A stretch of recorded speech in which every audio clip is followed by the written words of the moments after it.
Good evening everyone. आज हम लोग बात करेंगे deductions under section income tax act के। अब हम जो इनकम अर्न करते हैं वो बेसिकली 5 हेड में होती है: salary, house property, capital gain, PGBP और अदर सोर्सेज। इन पांचों को जब आप मिलाओगे तो आपको जीटीआई मिलेगा, ग्रॉस टोटल इनकम। ठीक, अब ग्रॉस टोटल इनकम पे टैक्स नहीं लगता है, टैक्स हमारा टोटल इनकम पे लगता है। अब टोटल इनकम निकालने के लिए हमको कुछ डिडक्शंस चाहिए। वो डिडक्शंस के बारे में आज पार्ट 1 लेके आए हैं, बात करेंगे। पहला डिडक्शन है आपके पास एटीसी। वो कहता है deduction in respect of life insurance premium, provident fund and mutual fund. जो आप कंट्रीब्यूशन कर रहे हो लाइफ इंश्योरेंस प्रीमियम में, प्रोविडेंट फंड और म्यूचुअल फंड में, इंडिविजुअल और एसएससीज को 1.5 लाख रुपए का डिडक्शन मिल रहा है। मिनिमम 500 और मैक्सिमम 1.5 लाख रुपए का डिडक्शन मिलेगा। दूसरा है 80CCC, deduction in respect of pension fund. अब जब पेंशन फंड की बात कर रहे हैं, बहुत सारे लोग होते हैं जो रिटायर हो जाते हैं और पेंशन्स मिल रही होती हैं और पेंशन्स को पेंशन फंड में लगाते हैं, तो वहाँ से जो वो लोग डिडक्शन ले रहे होंगे उनका भी इंडिविजुअल और एसएससीज का मैक्सिमम 1.5 लाख रुपए। तीसरा आपके पास आता है deduction in respect of central government policies, जैसे अटल पेंशन योजना है, रोजगार योजना है या प्रधानमंत्री की सैकड़ों योजना है।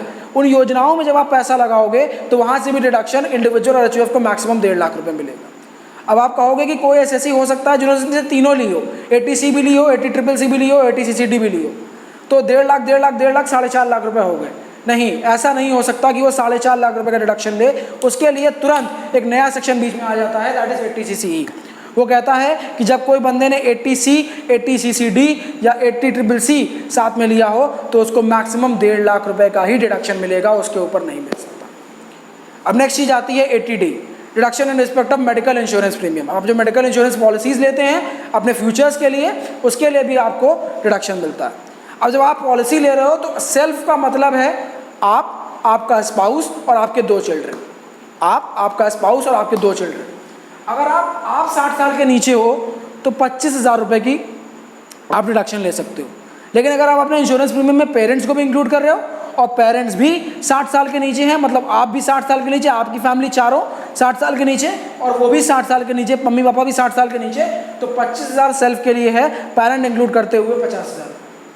अगर आप 60 साल से नीचे हो, आप जब भी मैं बोल रहा हूँ तो 4 लोग हो, आप, आपका स्पाउस और 2 चिल्ड्रन।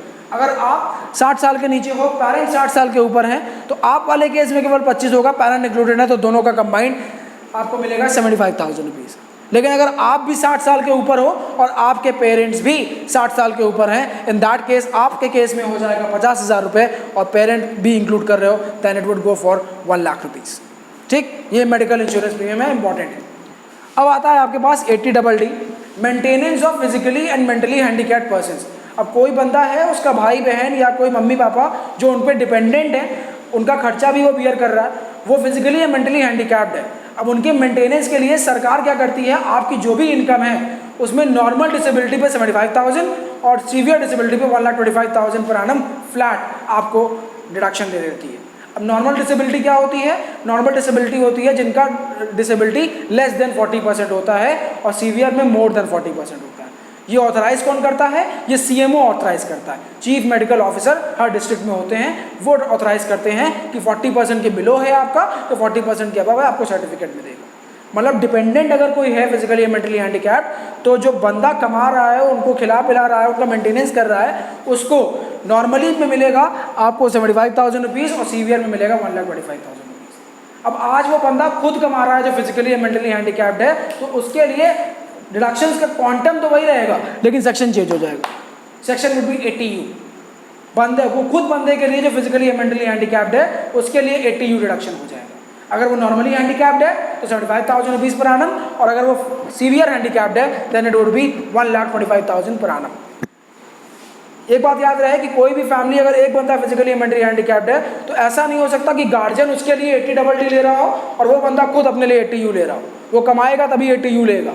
तो कंबाइंड करके आप 75 मिला के 1.5 लाख या 1,25 मिला के 2.5 लाख रुपए नहीं कर सकते। या तो 80DD या तो 80U, दोनों में से एक।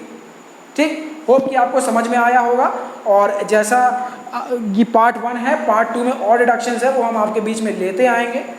प्लीज़ हमारे चैनल को लाइक करिए, सब्सक्राइब करिए, शेयर करिए और कमेंट बॉक्स में अपना अगला टॉपिक जो आप चाहते हैं वो प्लीज़ मेंशन करें। और हमारे शिवाय ट्यूटोरियल्स को की ऑनलाइन क्लासेस को आप ज्वाइन कर सकते हैं, और जिसके लिए मैं रोज़ आपके बीच में आता रहूँगा और ऑनलाइन क्लास लेता रहूँगा। Thank you very much.